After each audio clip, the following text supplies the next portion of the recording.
Hello friends and welcome to this lecture on conformations of N-butane.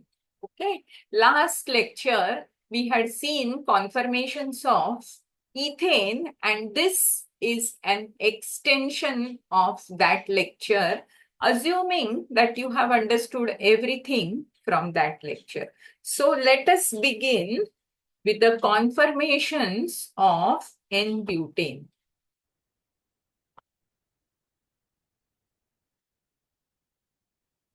So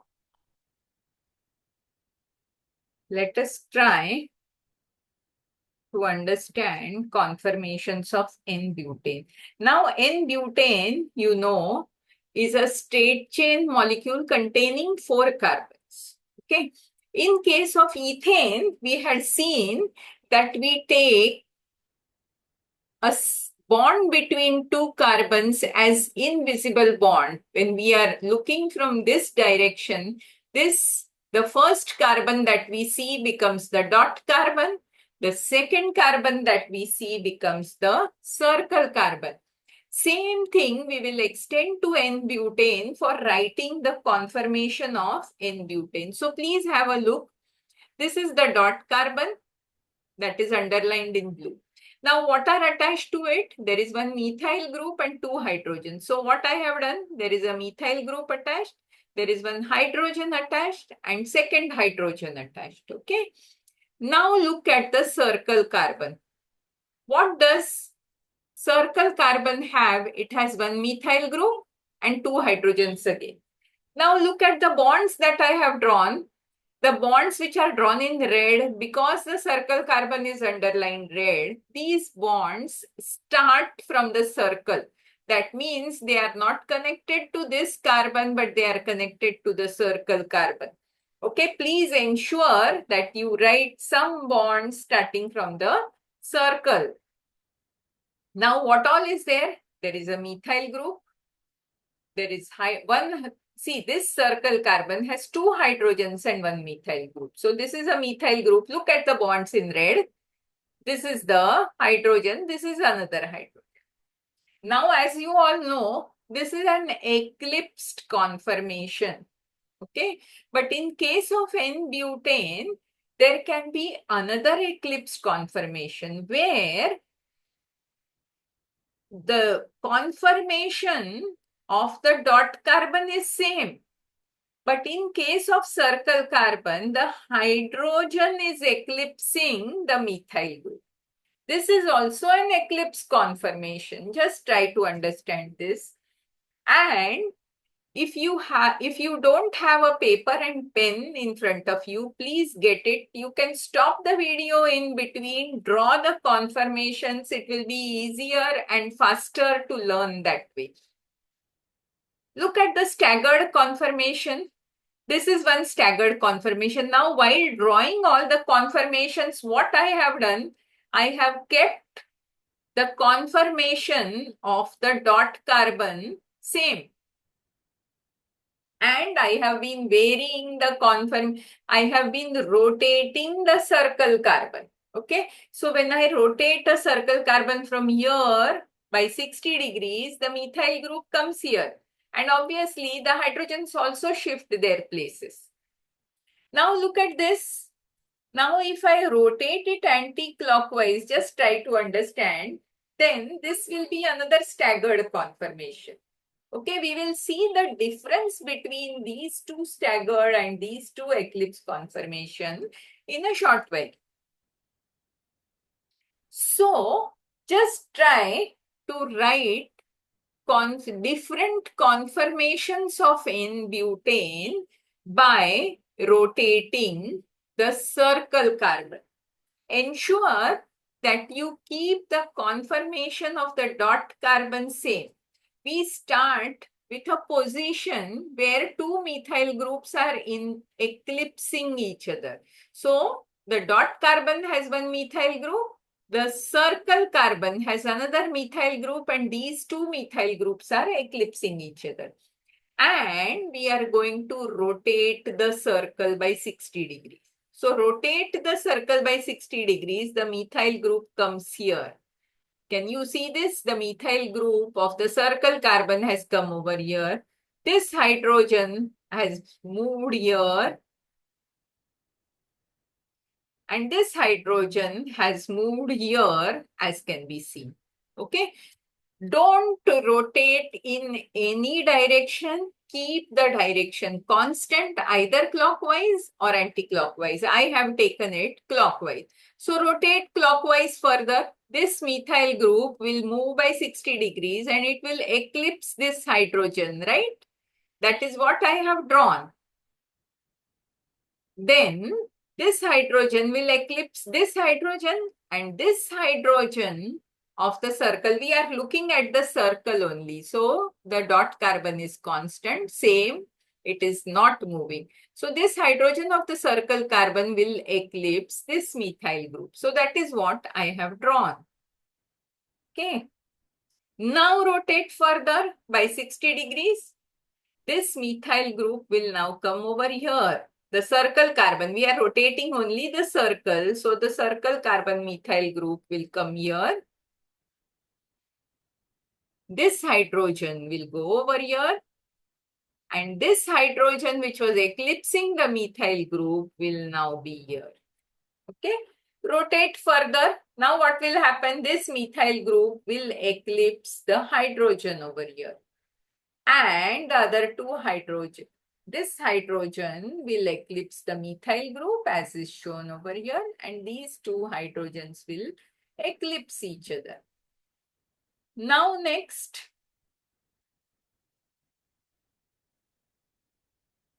okay, there is some mistake over here. I will just correct the mistake with a pen. Okay. We are rotating further by 60 degrees. So this should be CH3, correct? I hope everybody has understood the rotation by 60 degrees. Now have a look at energy difference. Okay.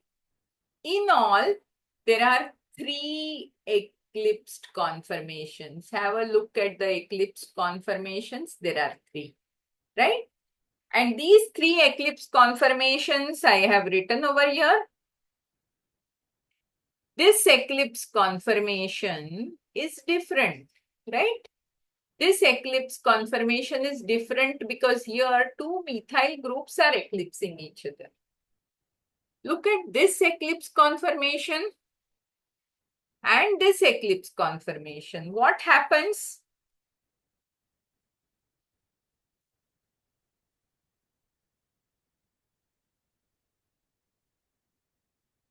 What happens in this eclipse conformation? Just a moment. I go to the pen. What happens in this eclipse conformation? 2 different groups are eclipsing each other. This methyl group is eclipsing this hydrogen. Here 2 methyl groups are eclipsing each other. Even in this case, a methyl group is eclipsing hydrogen.